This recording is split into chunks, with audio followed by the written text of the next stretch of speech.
Hello everyone, please subscribe my channel and press the bell icon to get notification. Definitely you will get very informative and knowledgeable videos from Max Safety at Raved. So please comment, like, share and suggest if you have anything in your mind. Today I will discuss about hazards and types of hazards. Okay, so let's start.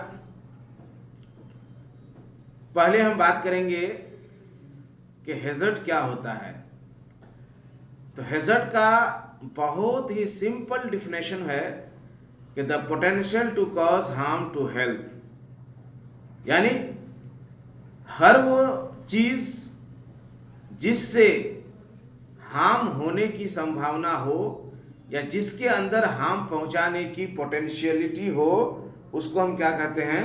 Hazards कहते हैं। ठीक है, तो आप जो figure हम use किए हैं आप देख सकते हैं सारे फिगर में कि ये सारे हैज़र्ड्स हैं। ठीक है, ये सारे के सारे हैज़र्ड्स हैं। क्यों? क्योंकि ये पोटेंशियल टू कॉज हार्म है टू हेल्थ, यानी हेल्थ के लिए ये हार्म पहुंचाने की इसके अंदर पोटेंशियलिटी है। अब बात करेंगे हम लोग क्लासिफाइड की। ठीक है, तो क्लासेस ऑफ हैज़र्ड्स की बात करेंगे तो आप लोगों को पहले बता दें कि क्लासेस ऑफ हैज़र्ड्स जो होते हैं ना, जनरली है ना, जनरली की बात करेंगे, ब्रॉडली क्लासिफाइड जो किया गया है वो क्या गया है? Chemical, physical, biological, ergonomics and psychological. ठीक है, तो इन्हीं क्लासेस ऑफ हैज़र्ड्स पर हम बात करेंगे। और जो निबोश का सिलेबस है उसमें भी यही पांच ही को ही मेंशन किया है। और मोस्टली अगर हैज़र्ड्स को आप बहुत ही बारीकी से देखेंगे तो आपको पता चलेगा कि हैज़र्ड्स इन्हीं पांचों में ऑलमोस्ट क्या हो जाता है? कंक्लूड हो जाता है। ठीक है, अब हम आगे बात करेंगे कि जो भी हमारे हैज़र्ड्स होते हैं अलग अलग टाइप के। ठीक है, तो वो अलग अलग टाइप क्या क्या है। तो पहला हैज़र्ड्स हम बात किए थे आपको फिजिकल की, यानी पहला हैज़र्ड्स क्या होता है? Physical, things which cause harm because of their physical characteristics, यानी ऐसी चीज जिसकी फिजिकल विशेषता की वजह से हार्म होने की संभावना हो, वो हमारा क्या होता है? फिजिकल हैज़र्ड होता है। जैसे आपको हम बता दें, electricity, work at height, radiation, vibration, noise, heat, trip hazard, moving machine parts, vehicles, ये सारे क्या होते हैं? हमारे फिजिकल हैज़र्ड्स होते हैं। जैसे आपको एग्जांपल में यहाँ दिखाएं, एक नंबर में देखिए आप, slip, trip and fall hazards, ये आपका फिजिकल हैज़र्ड्स में आएगा। एक्सपोजर टू हार्मफुल सब्सटेंसेस, है ना, कोई ऐसा सब्सटेंस है, कोई ऐसा केमिकल्स हैं, अगर उसका कोई सामना करता है तो ये फिजिकल हैज़र्ड्स है। क्यों? क्योंकि इसका जो फिजिकल कैरेक्टरिस्टिक्स है, यानी केमिकल का जो तत्व है, उस तत्व की विशेषता यह है कि इंसान को बीमार कर सकता है, इंसान के स्किन को डैमेज कर सकता है, लंग्स को डैमेज कर सकता है। इंसान अगर ज़्यादा पॉइजनस और ज़्यादा टॉक्सिस केमिकल्स के साथ या हार्मफुल सब्सटेंस के साथ अगर काम करेगा, ठीक है, तो उसकी जान भी जा सकती है। तो ये फिजिकल में आएगा। कन्फाइन स्पेस में काम करते हैं, ये फिजिकल हैज़र्ड में आएगा। इलेक्ट्रिसिटी से तो फिजिकल में आएगा। एक्सट्रीम टेम्परेचर ये आपका फिजिकल है। क्यों? क्योंकि बहुत ज़्यादा टेम्परेचर होना, बहुत ज़्यादा तापमान होना भी एक हैज़र्ड है और ये फिजिकल हैज़र्ड है। क्यों? क्योंकि उसकी जो विशेषता है वो क्या है? बहुत ज़्यादा तापमान। ठीक है, एक्सट्रीम टेम्परेचर्स, तो एक्सट्रीम टेम्परेचर होना ये हैज़र्ड है, क्योंकि हमारे बॉडी उसको क्या करेगा? सहन नहीं कर पाएगा। या इस तरह के कोई टॉक्सिक मटेरियल्स हैं, कोई गैसेस हैं, तो ऑल दिस थिंग्स जो आपको हम दिखाए हैं, ये सारे के सारे क्या हैं? हमारे फिजिकल हैजर्ड्स के एग्जाम्पल्स हैं। यहाँ भी आपको बहुत सारे इमेजेस के थ्रू हम दिखाए हैं, तो ये सारे हमारे फिजिकल हैजर्ड्स के एग्जाम्पल्स हैं। अब हम अगला टाइप्स ऑफ हैजर्ड्स की बात करेंगे, ठीक है।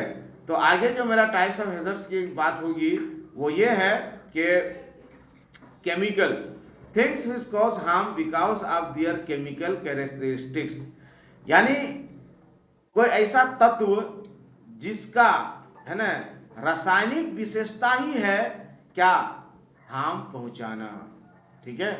तो आप जानते हैं आज के डेट में कोई भी केमिकल होता है, कोई भी जो आपके सॉल्वेंट बेस्ड केमिकल्स होते हैं, समझ रहे हैं, तो वो सारे के सारे हमारे लिए क्या होते हैं, हार्मफुल होते हैं। अब जो केमिकल्स होते हैं क्या क्या उसके अंदर होता है, तो केमिकल आपका एक्सप्लोसिव हो सकता है, ऑक्सीडाइजिंग हो सकता है, एक्सट्रीमली फ्लेमेबल हो सकता है, कोरोसिव हो सकता है, डेंजरस फॉर इन्वायरमेंट हो सकता है, हार्मफुल हो सकता है, हाईली फ्लेमेबल हो सकता है, टॉक्सिक हो सकता है, इरिटेंट हो सकता है, वेरी टॉक्सिक हो सकता है।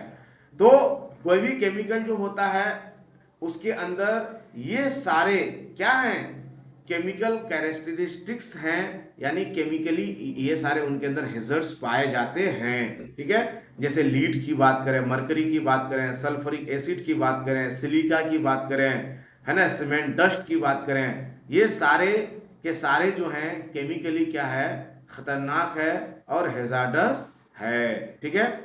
और कुछ आपको हम सिंबल भी यहाँ आपको दिखाए हैं, आप इन सिंबलों से भी आप देख सकते हैं, है ना। ये सारे सिंबल इस तरह का होता है तो टॉक्सिक, इस तरह का होता है तो एक्सप्लोसिव, ऐसा अगर होता है तो रेडिएशन, इस तरह का होता है तो एसिड, इस तरह का सिंबल होता है तो फ्लेमेबल, इस तरह का होता है तो बायो हैजर्ड्स, ठीक है। तो अलग अलग तरह के हैजर्ड्स होते हैं और अलग अलग तरह के हैजर्ड्स के अंदर, है ना, अलग अलग तरह के कॉज पाए जाते हैं। तो वो चीज़ जो केमिकली हमको क्या करता है, हार्म पहुंचाता है, वो हमारा केमिकल हैजर्ड्स कहलाता है, ठीक है। अब हम नेक्स्ट की बात करेंगे। नेक्स्ट में हमारा क्या है, बायोलॉजिकल, ठीक है, living micro organism that cause disease and ill health. यहाँ कहना चाहते हैं ऐसे कीटाणु, है ना, ऐसे, है ना, छोटे छोटे जीव, ठीक है, फंगस, वायरस, बैक्टीरिया, ठीक है, जिसके अंदर बीमार करने का और इल हेल्थ करने का क्या हो, सब यानी पोटेंशियल हो, ठीक है, वो हमारा क्या कहलाता है, बायोलॉजिकल हैजर्ड्स कहलाता है। जैसे कि हम सब लोग कोरोना काल से जस्ट उभरे हैं, बाहर निकले हैं, और सब लोगों ने देखा है कि पूरी दुनिया में किस तरह से कोरोना वायरस तबाही मचाया हुआ था। वो कोरोना वायरस भी हमारा क्या था, बायोलॉजिकल हैजर्ड था। तो ऐसे हमारे बहुत सारे बायोलॉजिकल हैजर्ड्स पाए जाते हैं, ठीक है। आज के डेट में अगर आप देखें, साफ सफाई नहीं रखते हैं तो वहाँ भी बायोलॉजिकल हैजर्ड्स होते हैं। गंदा पानी पी लेते हैं, उससे बीमार पड़ जाते हैं, क्यों, क्योंकि उसके अंदर माइक्रो ऑर्गेनिज्म होते हैं। बहुत तरह का खाना जो ठेला वगैरह पर के हम लोग खाते हैं, खा करके तुरंत बीमार पड़ जाते हैं, क्यों, क्योंकि वो खाना हमारे लिए हानिकारक होता है, क्योंकि उसके अंदर भी माइक्रो ऑर्गेनिज्म क्रिएट होता है और उसके अंदर जितनी हाइजीनिक होना चाहिए वो हाइजीनिक मेंटेन नहीं हो पाता है। इसलिए हमको अपने घर आसपास नाला की साफ सफाई पर पूरा ध्यान देना चाहिए, क्योंकि उससे तरह तरह के क्या होते हैं, कीटाणु पैदा होते हैं और उससे हमारा हेल्थ हैजर्ड्स होते हैं, उससे हम बीमार पड़ते हैं। और कुछ बीमारियां तो ऐसी होती हैं कि जान तक ले डालती हैं, ठीक है, जिसमें हेपेटाइटिस बी वायरस आएगा, HBV आएगा, है ना, लीजियोनेला बैक्टीरिया आएगा, रेस्पॉन्सिबल फॉर, है ना, लीजियोनेरीज डिजीज, है ना। ये जो लीजियोनेला बैक्टीरिया होता है तो इससे लीजियोनेरीज डिजीज होती है।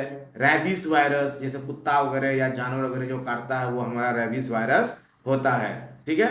वायरसेस के भी कुछ सिंबल्स होते हैं, जैसे देख सकते हैं फंगस ऐसा होता है, बैक्टीरिया है, ये वायरस है ना, सैल्मोनेला बैक्टीरिया इस तरह से होते हैं, रोटेटिव वायरस इस तरह के होते हैं, नॉरवाक, है ना, वायरस इस तरह के होते हैं। उसके बाद है ट्रिकेनेला, है ना, स्पाइरल्स इस तरह होते हैं, टॉक्सोप्लाज्मा, है ना, गोंडिल इस तरह होते हैं।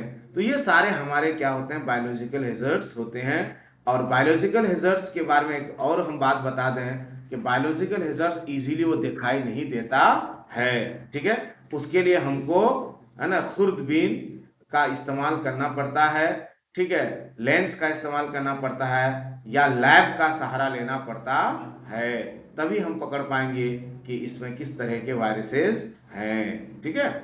उसके बाद आगे हम बात करेंगे अगला जो है टाइप्स ऑफ हैजर्ड्स की, वो है आपका अर्गोनॉमिक, ठीक है।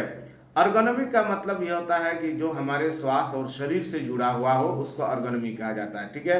जैसे स्ट्रेस, ठीक है, तो स्ट्रेस क्या होता है, तनाव। तनाव कहाँ होता है, हमारे दिमाग में, हमारे ब्रेन में, ठीक है। उसके बाद होता है स्ट्रेन। स्ट्रेन का मतलब होता है जो जोड़ जोड़ में एक तरह का, है ना, खिंचाव होता है, उसको स्ट्रेन कहा जाता है, ठीक। तो ये हमारे शरीर पे पड़ता है। क्यों पड़ता है, तो बताते हैं कि थ्रू पोस्चर एंड मूवमेंट, हमारे पोस्चर और मूवमेंट की वजह से पड़ता है, ठीक है।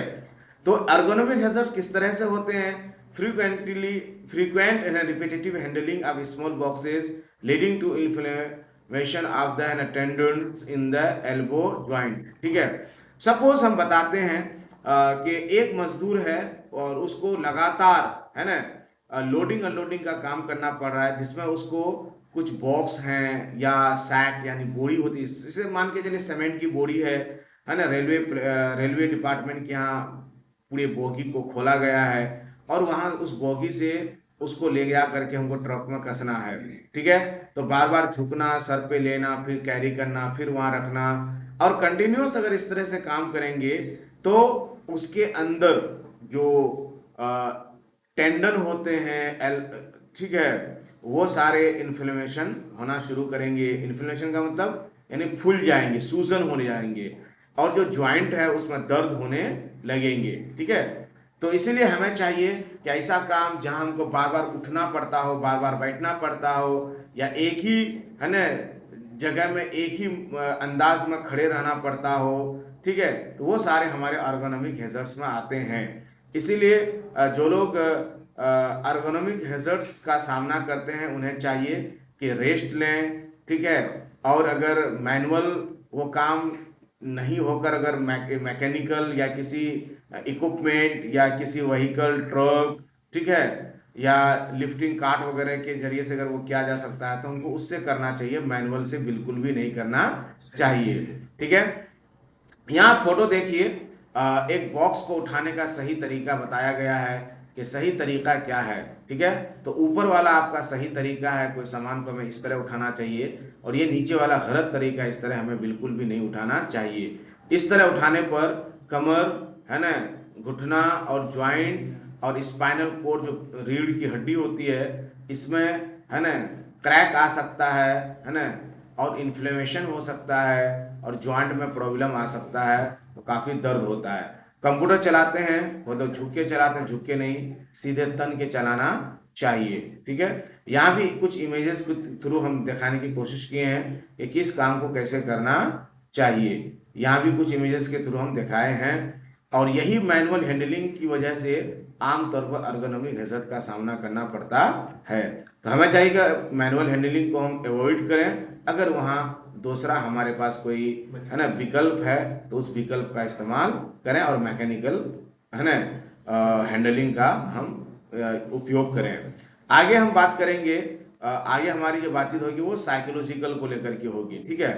तो आपको पता है कि साइकोलॉजिकल का मतलब हुआ यानी इंसान का, है ना, जो दिमाग होता है, इंसान की जो सोच होती है, इसको ब्रेन कहते हैं, है ना, यानी मानव से संबंधित, है ना, तो वो हमारा साइकोलॉजिकल कहलाता है। तो things that have the potential to cause injury to the mind rather than the body, ठीक है। यहाँ कहना ये चाहते हैं कि साइकोलॉजिकल हैजर्ड्स जो होता है ना, शरीर पे उसका प्रभाव नहीं पड़ता है। साइकोलॉजिकल हैजर्ड्स का प्रभाव जो है ना, ब्रेन पे पड़ता है, दिमाग पे पड़ता है ना, और इंसान को क्या करता है, डिप्रेशन में लेके चला जाता है, एंग्जाइटी में लेके चला जाता है, ठीक है। और कितने लोग इतना डिप्रेस हो जाते हैं कि कभी कभी वो अपने आपको है ना ख़त्म कर डालते हैं, सुसाइड कर डालते हैं, ठीक है, या किसी तरह से अपने आप को हानि पहुंचाते हैं। इसीलिए साइकोलॉजिकल हैजर्ड से वर्कर को भी बचाना बहुत ज़रूरी होता है कि हम साइकोलॉजिकल हैजर्ड्स ना होने दें, ठीक है। तो साइकोलॉजिकल हैजर्ड्स कैसे होता है, तो आपको हम बता दें, exposure to highly traumatic event that can leave a person unable to है ना adjust to normal life after the event a condition, ठीक है। यहाँ कहना ये चाहते हैं, मान के चलिए एक आदमी है और वो आदमी के दो बच्चे हैं, बीवी हैं, और किसी हादसे में, ठीक है, खैर किसी के साथ ऐसा ना हो, लेकिन सपोज डैट किसी हादसे में अगर वो दोनों बच्चे और बीवी को खो खो देते हैं, तो आप अंदाजा लगा सकते हैं कि उसके अंदर कितना साइकोलॉजिकल है ना स्ट्रेस होगा, वो बंदा कितना परेशान होगा अपने बच्चों को खोने के बाद, ठीक है। तो यहाँ वही चीज कहना चाहते हैं कि ये बहुत जरूरी होता है कि हम वर्कर को साइकोलॉजिकल हैजर्ड से बचाएं, ठीक है। तो उसके बाद अगर हम वर्क साइट की बात करें कि वर्क साइट में किस तरह से साइकोलॉजिकल हैजर्ड्स होते हैं, तो देखिए वर्क साइट पे क्या होता है ना, वर्कर को ज्यादा प्रेशर देना काम करने के लिए, ऐसा काम वर्कर से कराना जो वो नहीं जानता है ना, वर्किंग आवर से भी ज्यादा उनसे काम लेना, बेसिक फैसिलिटीज ना देना, है ना, उनको धमकाना, मारना, पीटना, जैसे कि आपको कुछ इमेजेस हम यहाँ दिखाए हैं, ठीक है, उनको बुल्ली करना, चिढ़ाना, ठीक है, और तरह तरह से उनका प्रताड़ना करना और शोषण करना, ये आपका क्या होता है साइकोलॉजिकल हैजर्ड्स में आता है, ठीक है। वर्कर को समय पे सैलरी ना देना, ठीक, वर्कर अगर बीमार पड़ते हैं तो उसका ख्याल ना करना, ठीक, और एक वर्कर है उनको बैक टू बैक बिना रेस्ट के काम लाद देना, तो ये सब अल्टीमेटली कहाँ लेके जाता है, आपका है ना साइकोलॉजिकल हैजर्ड की तरफ लेके जाता है। और साइकोलॉजिकल हैजर्ड बहुत ही खतरनाक होता है, क्योंकि ये हैजर्ड दिखता तो नहीं ना है, क्योंकि वो साइकोलॉजी से जुड़ा हुआ है, ब्रेन से जुड़ा हुआ है, किसी के सोच से जुड़ा हुआ है, वो कैसे दिखेगा, क्या बीत रहा है उसके अंदर, आप भी अंदाजा लगा सकते हैं किसी के अंदर क्या बीत रहा है, कैसा वो फीलिंग कर रहा है, हम और आप सिर्फ उसको देख के नहीं अंदाजा लगा सकते हैं कि वो उसके अंदर कितना भयानक है ना दर्द है। आगे हम बात करेंगे कि हमारा यहाँ तक क्लियर हो गया हैजर्ड्स के बारे में, ठीक है, और कुछ चीज़ें हम आपको एक एग्जाम्पल के थ्रू समझाना चाहते हैं, ठीक है, और वो एग्जाम्पल यूं है कि समटाइम्स रिफर टू एज है ना पोस्ट ट्रॉमेटिक स्ट्रेस डिसऑर्डर, है ना, पीटीएसडी। शायद आप लोग ये चीज़ सुने होंगे, नहीं सुने इसलिए हम ये चीज़ हैजर्ड के साथ बता दे रहे हैं। वो क्या होता है कि एक लॉरी ड्राइवर जो होता है ना अपनी गाड़ी को है ना रोड के साइड में चलाता है और एक फिजिकल हैजर्ड हो जाता है, क्यों, है ना, it might run over a worker, है ना, और एक वर्कर के ऊपर क्या करता है वो, यानी गाड़ी जो लॉरी है वो चढ़ा देता है, ठीक है। तो हाइड्रोक्साइड है ना caustic soda is a chemical hazard, ठीक है, तो वो आपका क्या हो जाता है फिजिकल हैजर्ड। जैसे हाइड्रोक्साइड या कॉस्टिक सोडा जो है एक केमिकल हैजर्ड है, क्यों, क्योंकि हाईली अल्काइलिन केमिकल्स हैं और ये कोरोसिव बर्न कर सकता है, यानी इंसान के शरीर को जला सकता है। Note that the hazard is the something that cause the harm if an office worker receive an electric shock है ना from an item of electric equipment that has a damaged है ना code, then electricity is the hazard not the damaged code। यहाँ एक बात समझने वाली ये है कि एक जगह ऑफिस में एक तार है वो डैमेज होता है और डैमेज होने की वजह से एक वर्कर वहाँ जाता है और उसको इलेक्ट्रिक शॉक लग जाता है। तो सवाल यहाँ ये है कि यहाँ हैजर्ड कौन है, ठीक है, इलेक्ट्रिसिटी हैजर्ड है या डैमेज कोड हैजर्ड है, ठीक है। तो सवाल ये है कि इलेक्ट्रिसिटी हैजर्ड है, डैमेज कोड जो है वो हैजर्ड नहीं है। It is electricity that cause the harm. The damage code is the failure in the control or preventive measures। Damage तार का रहना ये फेलियर ऑफ मैनेजमेंट है कि भाई उन्होंने डैमेज तार को रहने दिया, लेकिन बिजली एक्चुअली क्या है, इलेक्ट्रिसिटी एक्चुअली क्या है, वो हैजर्ड है। If the code were not an damage then the hazard would still be present. अगर है कि चलिए वो तार नहीं भी फटा होता तब भी बिजली है तो वो हैजर्ड है। Electricity is still running through the equipment but it is would be properly controlled and electric shock would not occur.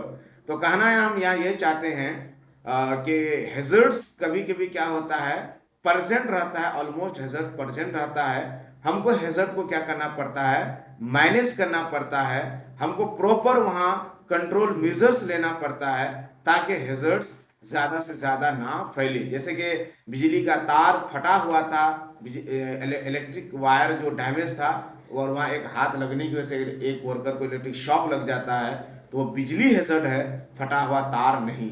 फटा हुआ तार ये एक मैनेजमेंट का फेलियर है कि उन्होंने सही नहीं किया, वरना तार अगर सही भी होता तो भी उसके अंदर क्योंकि बिजली है और वो हैजर्ड है। ठीक है, चलिए, thank you so much for watching and listening carefully.